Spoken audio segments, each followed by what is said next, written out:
RH29, Boy Gonzales, Boy. Kailangan daw mag-push up.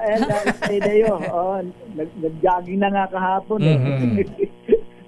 Nagain lakay sa Korte Suprema ang grupong United People's Initiative, UPI, at iba pa mga petitioner ng isang petition for mandamus laban sa Office of the Executive Secretary at iba pang opisyal ng Malacanang.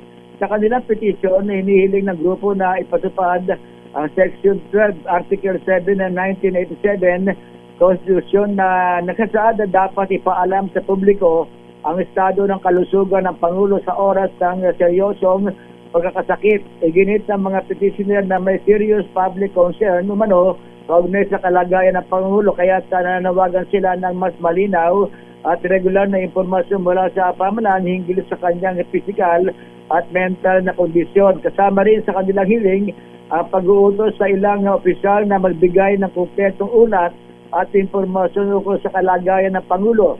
Ipinunto rin ng grupo na ang deklarasyon ng State of National Energy Emergency ay lalo umanong nagpapataas sa antas ng transparency na kinakailangan dahil sa mas lumalawak ang kapangyarihan ng hekutibo sa ganitong sitwasyon. Ayon pa sa mga petitioner, sapat na umano ang mga public statement, obserbasyon at ulat ng media upang mag-trigger ng obligasyon ng gobyerno na maglabas ng impormasyon at hindi kailangang maghintay ng absolute proof.